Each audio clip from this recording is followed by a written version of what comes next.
British heavy tanks were a series of related vehicles developed by the British Army during the First World War. The Mark I was the world's first tank to enter combat, born of the need to break the domination of trenches, barbed wire and machine guns over the battlefields of the Western Front. It was the first vehicle to be named tank, a name chosen as an expedient to maintain secrecy and to disguise its true purpose. It was developed to be able to cross trenches, resist small arms fire, travel over difficult terrain, carry supplies, and to capture fortified enemy positions. It is regarded as successful in many respects, but suffered from many problems owing to its primitive nature. The Mark I entered service in August 1916, and was first used in action on the morning of the 15th of September 1916 during the Battle of Flers-Courcelette, part of the Somme offensive. With the exception of the few interim Mark II and Mark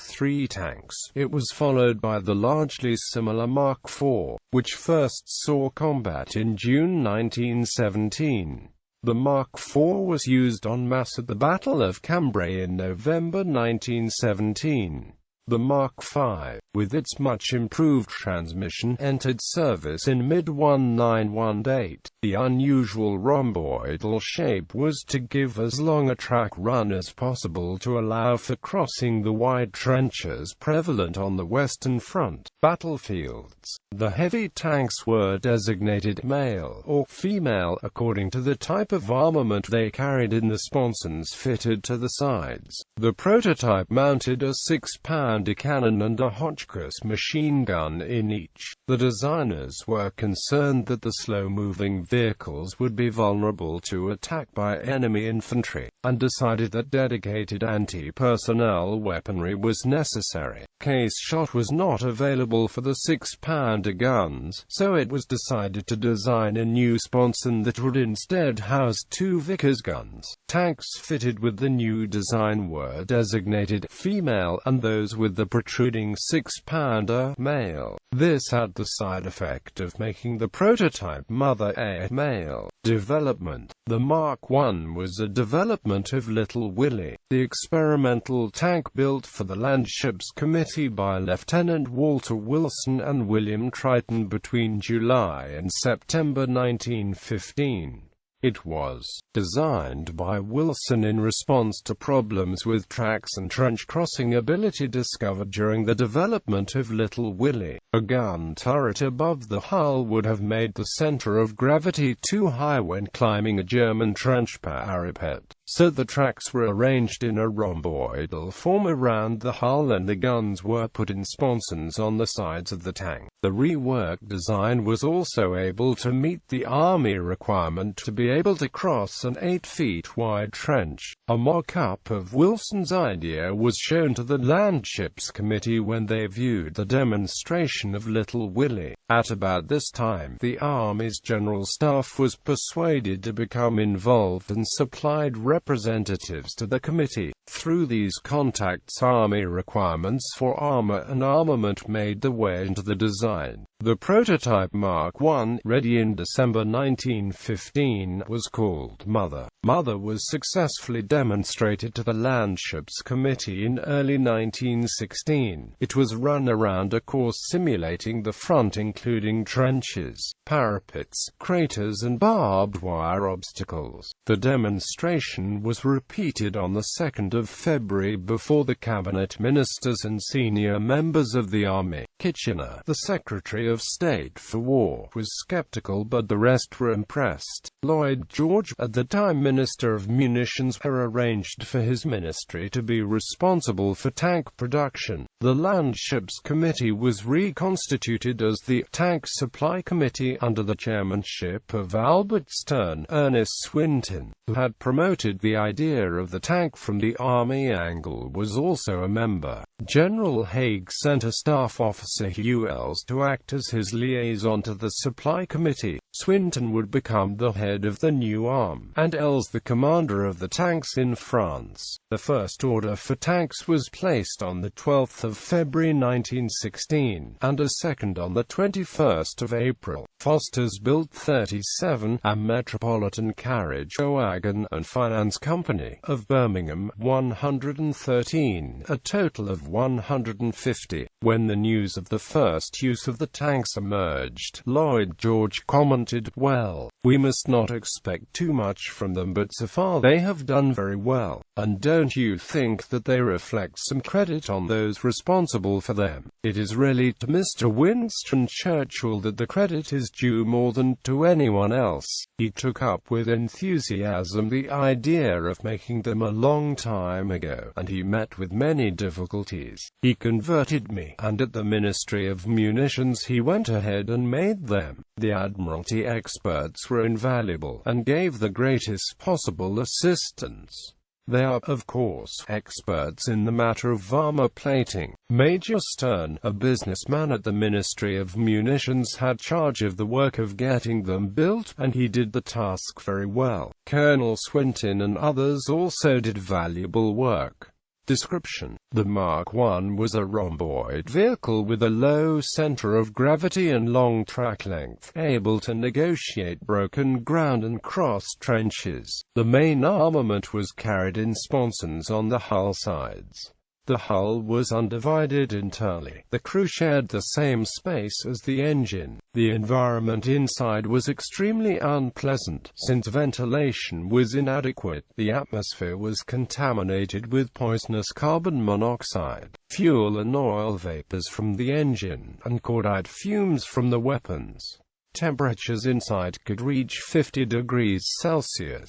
Entire crews lost consciousness inside the tank or sometimes collapsed when again exposed to fresh air. To counter the danger of bullet splasher fragments knocked off the inside of the hull, crews were issued with leather and chainmail masks. A leather helmet was also issued to protect the head against projections inside the tank. Gas masks were standard issue as well, as they were to all soldiers at this point in the war. The side armor of 8 mm initially made them largely immune to small arms fire, but could be penetrated by the recently developed armor-piercing K bullets. There was also the danger of being overrun by infantry and attacked with grenades. The next generation had thicker armor, making them nearly immune to the K bullets. In response, the Germans developed the 13.2 mm Mauser anti-tank rifle, and also a Gebald-Ladung, several stick grenades bundled together for a much bigger explosion. A direct hit by an artillery or mortar shell could cause the fuel tanks to burst open. Incinerated crews were removed by special salvage companies, who also salvaged damaged tanks.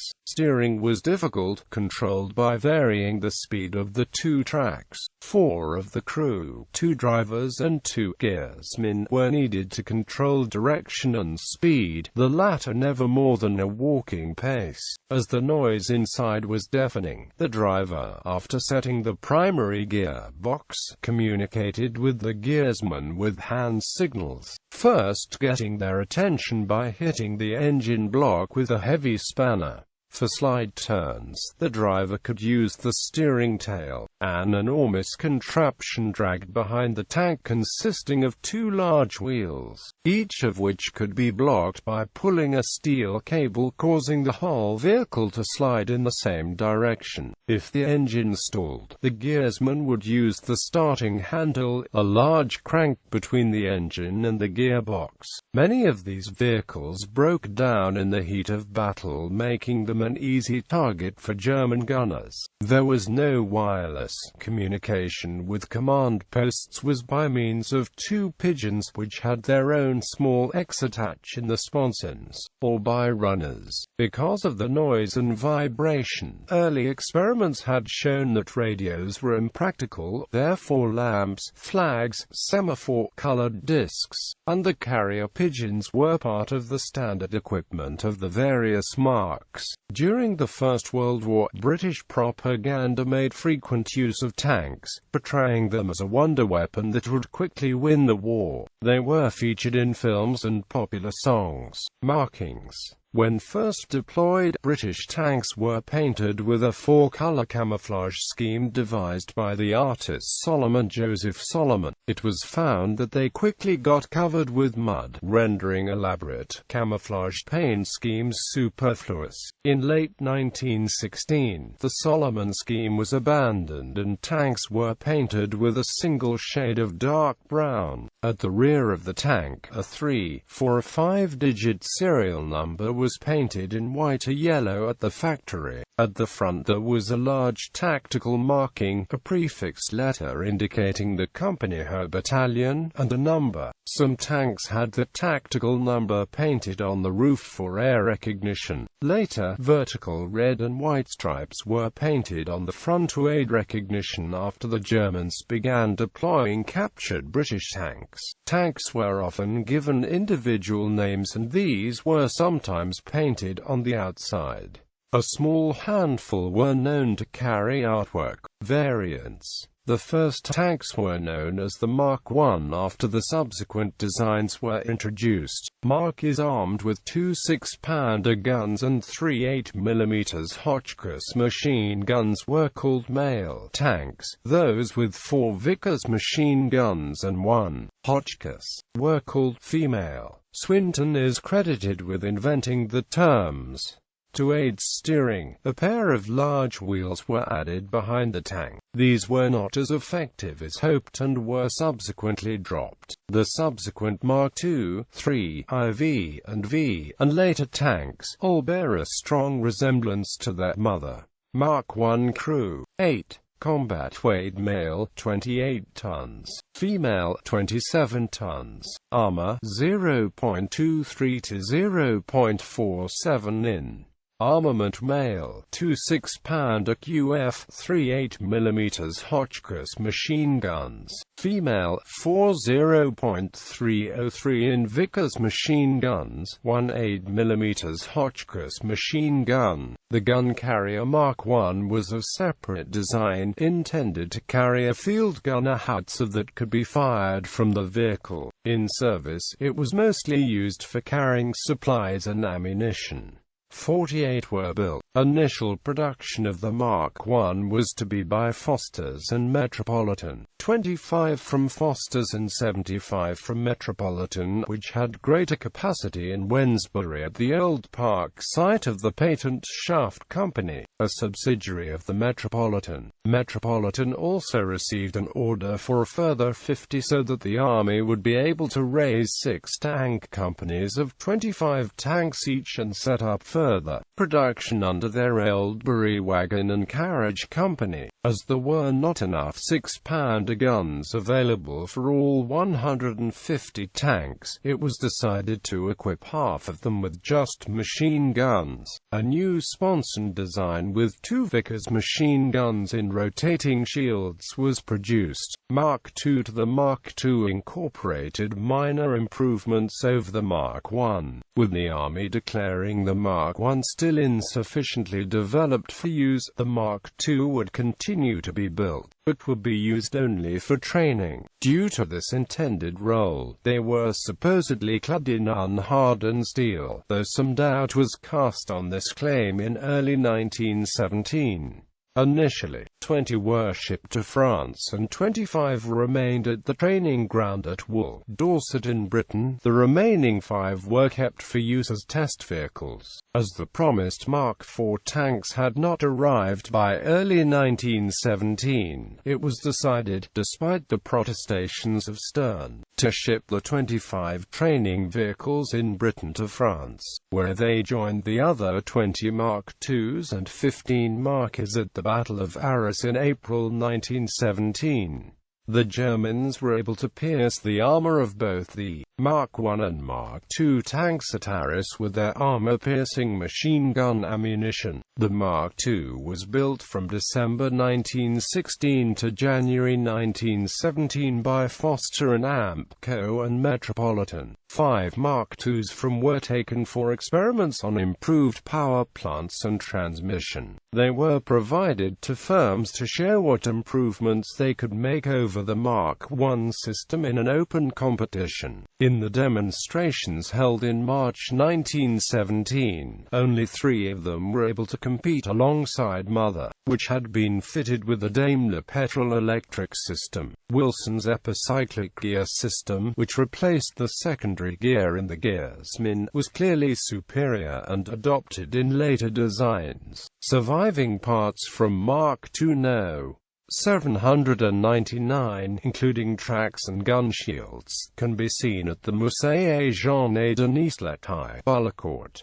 Mark III. The Mark III was a training tank and used Lewis machine guns and a smaller sponson for the females. 50 were built. It was originally intended that the Mark III was to have all the proposed new design features of the Mark IV. This is why there were 2 distinct training types, the Mark II being little more than a slightly improved Mark I. However, development of the new features was so slow that the change from the Mark II was very gradual. The last 2 Mark IIIs were melted down in the Second World War. They did not see action overseas. Mark IV. The Mark IV was an up-armored version of the Mark I that went into production in May 1917. Fundamental mechanical improvements had originally been intended, but had to be postponed. The main change consisted of the switch to shorter-barreled 6-pounder guns. It had all its fuel stored in a single external tank in an attempt to improve crew safety. The sponsons could be pushed in to reduce the width of the tank for rail transportation. Rails on the roof carried an underching beam. A total of 1,220 were built, 420 males, 595 females and 205 tank tenders, which were supply tanks. The Mark IVs were used successfully at the Messines Ridge in June 1917, where they outpaced the infantry on dry ground. But in the Third Ypres of July and August they found the swampy ground difficult and were of little use. About 432 Mark IV tanks were used during the Battle of Cambrai in November 1917. The first tank-to-tank battle was between MKIV tanks and German A7 versus in the Second Battle of Villers-Bretonneux in April 1918. Mark V series. The Mark V was first intended to be a completely new design of tank, of which a wooden mock-up had been finished. However, when the new engine and transmission originally destined for the Mark IV became available in December 1917, the first, more advanced Mark V design was abandoned for fear of disrupting the production run. The designation Mark V was switched to an improved version of the Mark IV, equipped with the new systems. The original design of the Mark IV was to be a large improvement on the Mark III, but had been scaled back to be a mild improvement because of technical delays. The Mark V thus turned out very similar to the original design of the Mark IV, i.e. a greatly modified Mark III. 400 were built, 200 each of males and females. Several were converted to hermaphrodites by fitting one male and one female sponson so that each tank had a 6-pounder. This measure was intended to ensure that female tanks would not be outgunned when faced with captured British male tanks in German use. The Germans' own A7V, the Mark V, was first used in the Battle of Hamel on the 4th of July 1918, when 60 tanks contributed to a successful assault on the German lines by Australian units. It took part in 8 further major engagements during the war. A number saw service in the Allied intervention in the Russian Civil War on the White Russian side. Most were captured and used by the Red Army in the Russian Civil War. 4 were retained by Estonian forces, and 2 by Latvia. Mark VI. The Mark VI was one of a pair of related projects to develop the tank initiated in late 1916. The Mark V would be the application of as many advanced features as could be managed on the Mark I hull design, and the Mark VI would be a complete break with the Mark I hull. The Mark V would not be built as such, because of the delays with the Mark IV, and it would be a different Mark V that was built. The Mark VI project design had a completely new hull, taller and with rounded track paths.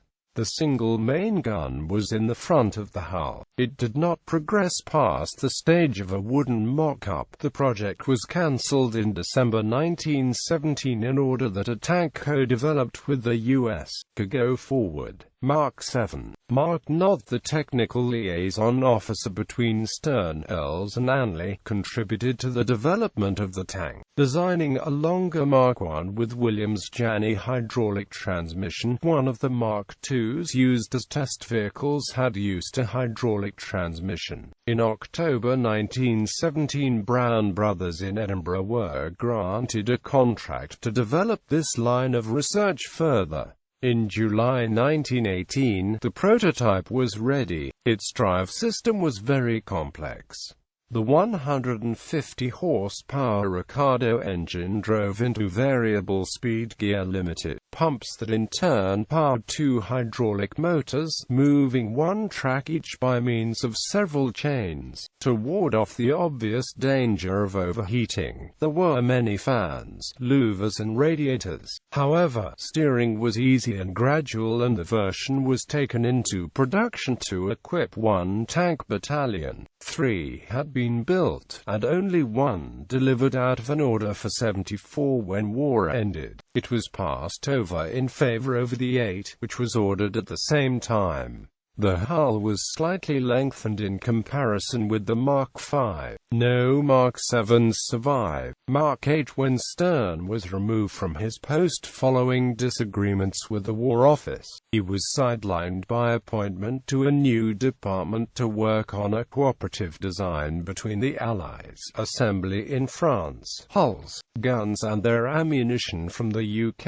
and other components from the USA. American involvement in the development of the tank design led to the Mark VIII, also known as Liberty, or Anglo-American Tank. The engine was compartmentalized from the crew, and the turret structure included forward and rear firing machine guns, of a planned of 1,500 each. A single British prototype was finished by the end of the war. The British built just 24. The Americans completed 100 between September 1918 and 1920, at the Rock Island Arsenal, at a cost of $35,000 apiece. About 40 hulls for the U.S. Liberty were produced by the Manchester Tank Syndicate, 11 British-type Mark VIII by the North British Locomotive Co. They were used and upgraded until the 1930s, when they were given to Canada for training. Some M1917s were sold to the Canadians at nominal scrap value. The tank itself was over 34 feet long, and there had been an even longer 44-foot version planned but never made. The tank was outdated by the 1930s due to its speed and armor. but it did have one of the longest independent trench-crossing capabilities of any armored fighting vehicle ever made. Modern main battle tanks and AFVs rely on bridge-laying tanks for crossing large deep trenches. Crew 12, weight 37 tons.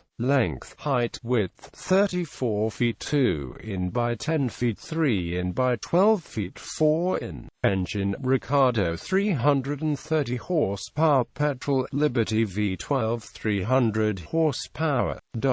Mark 9. The Mark 9 was a troop carrier or infantry supply vehicle, among the first tracked armored personnel carrier not counting experiments with the lengthened AMKVs. 34 were built out of an order for 200. Mark 10, paper-only project to improve the Mark 5, originally known as Mark 5 *****.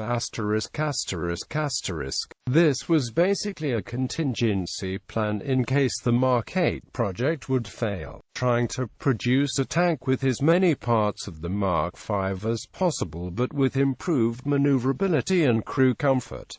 Combat history. The first tanks were added as a heavy branch to the machine gun corps until a separate tank corps was formed on the 28th of July 1917 by royal warrant. A small number of Mark I tanks took part in the Battle of the Somme during the Battle of Flers-Courcelette in September 1916.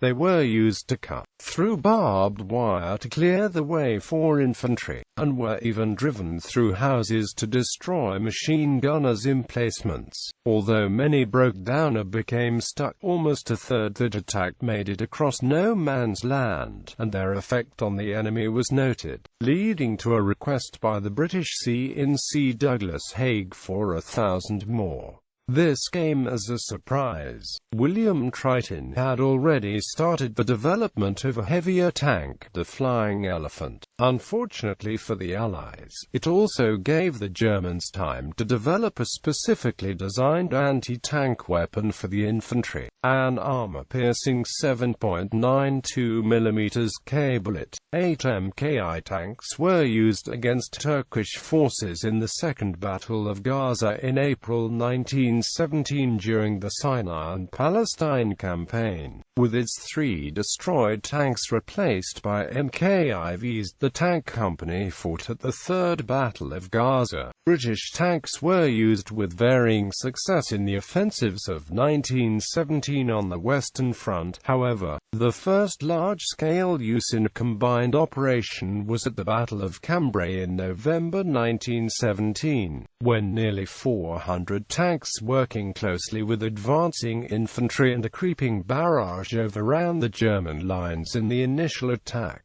During the Battle of Amiens in August 1918, several hundred Mark V tanks, along with the new Whippet and MKV** tanks, penetrated the German lines in a foretaste of modern armored warfare. Mark V tanks captured by the Red Army from the White Army in the course of the Russian Civil War were used in 1921 during the Red Army invasion of Georgia and contributed to the Soviet victory in the Battle of Tbilisi. In 1945, occupying troops came across 2 badly damaged MKV tanks in Berlin. Photographic evidence indicates that these were survivors of the Russian Civil War and had previously been displayed as a monument in Smolensk, Russia, before being brought to Berlin after the German invasion of the Soviet Union in 1941. Accounts of their active involvement in the Battle of Berlin have not been verified.